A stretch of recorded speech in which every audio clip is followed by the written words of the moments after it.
नमस्कार. शेतकरी हवामान अंदाज या युट्यूब चॅनल मध्ये मी राखाडे आपल्या सर्व शेतकऱ्यांचे सहर्ष स्वागत करीत आहे.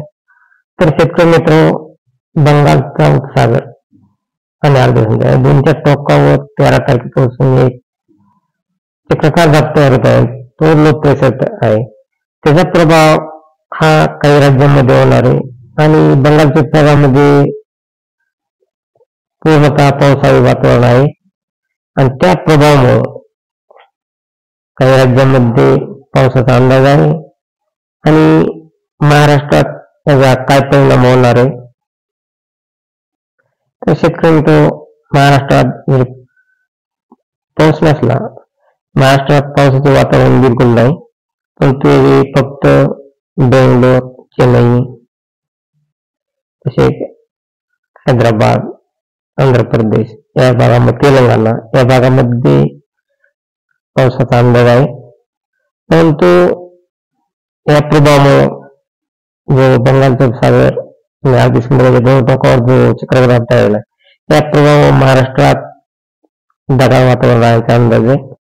तर आपण पाहणार कोणत्या कोणत्या जिल्ह्यांमध्ये एकदम ढगाळ वातावरण राहणार आहे आणि हे किती तारखेपर्यंत राहणार आहे.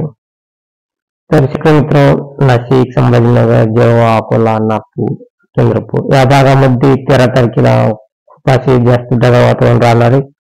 तसेच सांगली, सातारा, कोल्हापूर या भागामध्ये 13 तारखेला वातावरण राहण्याचा अंदाज आहे. तसेच 14 तारखेला देखील पूर्ण महाराष्ट्रात वातावरण ढगाळ राहण्याचा अंदाज आहे आणि 15 तारखेला पाहिला असता शेतकरी मित्र, 15 तारखेला देखील वातावरण खूप ढगाळ राहणार आहे आणि फक्त कर्नाटक साईडला पावसाचा अंदाज आहे. परत 16 तारखेला देखील संभाजीनगर, जळगाव, नाशिक, अकोला, सांगली, सोलापूर, नांदेड या पूर्ण भागामध्ये खूप अशी 16 तारखेला वातावरण ढगाळ राहणार आहे. परंतु पावसाचा बिलकुल अंदाज नाही. तसेच 17 तारखेला देखील वातावरण ढगाळ राहणार आहे आणि शेतकरी मित्र, सरासरी पाहिला असता 18 तारखेला वातावरणात थोडा बदल होत आहे. 18 तारखेपासून वातावरण ढगाळ वातावरण खूप कमी प्रमाणात होत आहे.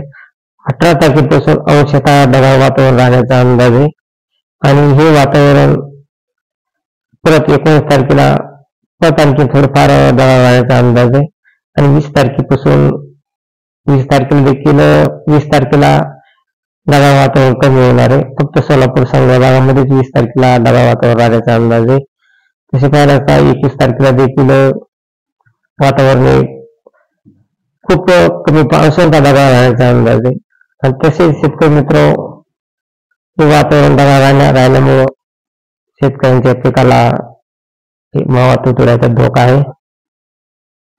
तर शेतकरी मित्र, 13-14 तारखेला थोडी थंडी राहणार आहे. 14-15 तारखेपर्यंत नॉर्मल थंडी म्हणजे थंडी राहणार आहे, थंडीचे प्रमाण जरा कमी राहणार आहे. कारण 17 ते 18 अंश सेल्सिअस हे तापमान हे नाशिक, संभाजीनगर, अकोला, नागपूर, चंद्रपूर या भागामध्ये राहणार आहे.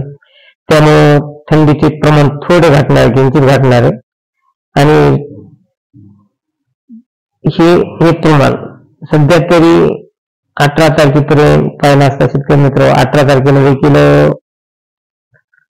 थंडीत ही 18 तारखेला देखील 17 अंश सेल्सिअस तापमान राहणार आहे. परत 18 तारखेला थंडीत थोडी वाढ होण्याचा अंदाज आहे. हा वाढ शेतकरी मित्र, थंडी चढ उतार हा थोडाफार नॉर्मल प्रमाणात होत राहणार आहे कारण की या ढगाळ वातावरणाचा परिणाम होणार आहे. परंतु 19 तारखेपासून ढगाळ वातावरण कमी होत असल्यामुळे 19 तारखेपासून परत थंडीत वाढ होत राहणार आहे. तर 19 तारखेला शेतकरी मित्र 17 अंश ते 16 अंश सेल्सिअस तापमान नाशिक, संभाजीनगर, जळगाव, अकोला, नागपूर, चंद्रपूर, नांदेड, सोलापूर या भागामध्ये राहणार आहे. त्यामुळे थंडीत परत 19 तारखेपासून परत थंडीत वाढ होणार आहे आणि वाढ जवळजवळ तसं पाहिलं असता शेतकरी मित्र, 20 तारखेला परत थंडीत आणखी जास्त वाढ होणार आहे. 19 तारखेपासून वाढ होत राहणार आहे. परत आणखी ती थंडीत वाढ सध्या तरी 21 तारखेपर्यंत थंडीत वाढ होणार आहे आणि तसं पाहिलं असता शेतकरी मित्र, ही थंडी सरासरी पूर्ण जानेवारी महिन्यात राहण्याचा अंदाज आहे आणि अशी ताजी अपडेट पाहण्यासाठी शेतकरी मित्र आपल्या चॅनलला सबस्क्राईब आणि लाईक करा. जय हिंद, जय महाराष्ट्र, जय जवान, जय किसान.